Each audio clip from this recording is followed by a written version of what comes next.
Joe Borelli here on all of this. Of course, a New York City Council Minority Whip, a Trump 2020 New York co-chair, much more.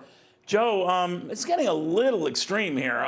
Not only what they're doing in New York and talking about reallocating funds meant for law enforcement and the police to youth services and the rest. This, as congressional Democrats are pondering, new ways to fund law enforcement, not the way we're doing it right now, even defunding some areas of law enforcement. Then in Minneapolis, where the schools want to kick the police out, and the council is leading a charge to completely gut the police department as we know it and start with something new. What do you think? Well, yeah, I mean, there's a lot to unpack. I mean, the first thing that should concern Americans is how quickly the idea of defunding the police went from sort of an obscure progressive hashtag to a serious policy consideration in America's largest cities. I think we expected there to be a lot of police reforms in the wake of Derek Chauvin. I mean, we really have never seen America this united in actually criticizing the role of that officer and his colleagues. The issue that we're going to have is that this defund the police, especially in New York, is going to be a cut that affects the agency's core competency and core mission. We're already facing cuts due to COVID, but in a $6 billion budget, you can go with a scalpel and figure out inefficiencies and waste, and that would be welcome. The numbers we're talking about would actually jeopardize public safety in and around New York. Last week alone, on record, there were 21,372 911 calls from New Yorkers who were witnessing crimes or were the victims of crimes themselves to the NYPD. These are real people, real New Yorkers who still need a uniformed cop to show up and save the day and sort out the problems. I'm concerned that the cuts the mayor is going to propose very soon, the cuts that members of the city council want to see, are going to be so deep that they affect the NYPD's ability to actually do its mission.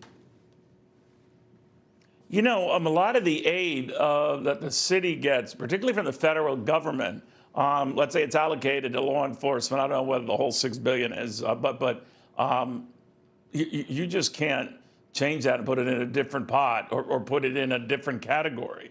I mean, this dough comes with strings attached. So easier said than done. But let's say he succeeds. I'm sure you have your worries. Oh, sure. I mean, most of the federal grants are categorical grants that deal with, joint federal task forces on terrorism and firearms and things like that. If we don't spend it on those things, we don't get that money. There really won't be any way to make up the difference if the cuts are that significant. There just won't be. I mean, if you're talking about cutting $1 billion in a $6 billion budget, that's around 18%. I mean, that is unsustainable. I mean, it is something that would be unprecedented in my record of a city budget for any agency, let alone one that's performing a critical function.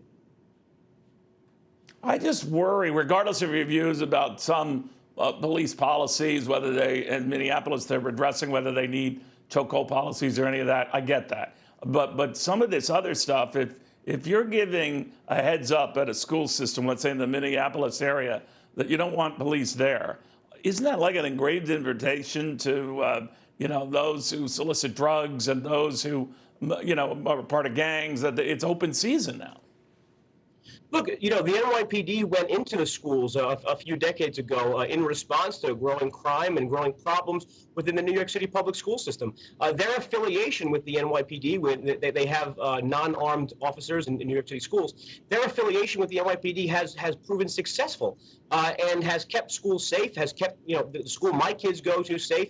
And I just can't see why there's such a knee-jerk reaction to pulling people out and then replacing them with someone else. I think that's really the bigger problem. I caught an interview with one of the Minneapolis city council members on a different network who really had no answer for who someone would call when there's a problem in their neighborhood, when there's a problem in their school or elsewhere. They just haven't thought this out. The city of Camden, for example, is the only other city that disbanded its police department due to really systemic problems, but they replaced it right away with a new county police department that took over the role right away on day one. We just don't see that coming from Minneapolis or even the people that want to cut funding here in New York City. Yeah, if you want to address, grievances on whether, certain officers go too far, by all means, but then to just say, all right, junk the whole bunch. Be careful what you wish for. Joe Borelli, always good having you, my friend. Thank you very, very much.